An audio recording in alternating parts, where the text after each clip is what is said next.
Salut! Sunt Mădălina și în urmă cu 3 ani și jumătate urmăream același tip de prezentare pe care îl urmărești tu acum. Urmăream mărturile celorlalte mame din comunitate care spuneau că devin libere și pot lucra de acasă, de lângă copiilor.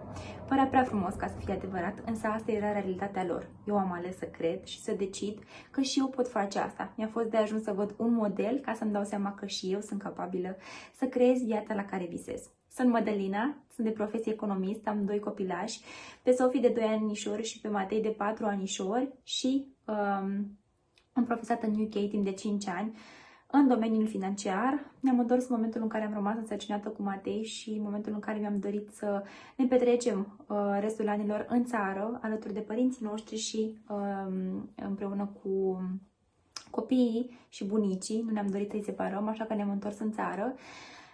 La 8 luni, când Matei avea 8 luni, eu am văzut pe Facebook o mămică care făcea acest business și care m-a inspirat enorm. Îmi dădeam seama că ea îmbină foarte bine viața de carieră cu viața de mămică și mi-am dorit și eu să fac lucrul acesta. Așa că i-am cerut mai multe detalii și am fost curioasă să văd despre ce este vorba. La 1 an și 4 luni distanță, eu deja îmi egalasem salariul de contabilă din UK, salariul pentru care m-am sacrificat atâția ani de zile într-o țară străină, salariul pentru care eram departe de cei dragi, de familie și salariul pentru care am făcut sacrificii enorme. Asta în timp ce am lucrat la 2 mari proiecte din viața mea, la creșterea copiilor mei și la creșterea business-ului meu.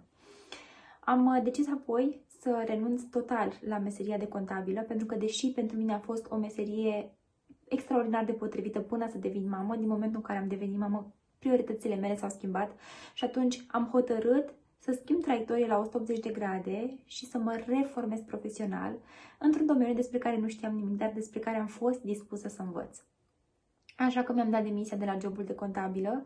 Astăzi fetița mea are 2 ani, am ieșit proaspăt din concediu de maternitate. Întâmplarea a făcut ca eu să dau dintr-un concediu într-altul, dar pe toată această perioadă de 3 ani și jumătate eu am lucrat de lângă copiii mei și mi-am construit practic libertatea aceea la care visam.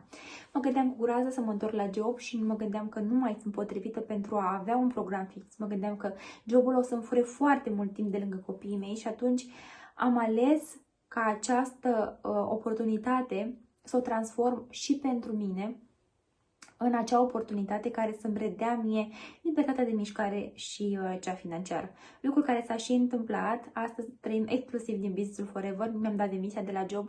Sunt o mamă liberă, sunt o mamă care are mai mult timp pentru cei care contează cu adevărat. Așa că te încurajez și pe tine, dacă urmărești acest material, să-i dai o șansă. Vino în comunitate, dă-ți voie să înveți, ai grijă să înveți tot ceea ce noi te învățăm, tot ceea ce noi îți predăm aici și ia din timpul tău ca să observi dacă poate fi acea oportunitate și pentru tine. Pentru că este foarte important mai întâi de toate să simți că rezonezi cu produsele, cu noi ca și comunitate, cu mentorul tău, cu platforma de training, cu toate trainingurile pe care tu le vei primi aici și să poți simți tu dacă poate fi acel ceva și pentru tine. Te cuprind cu drag.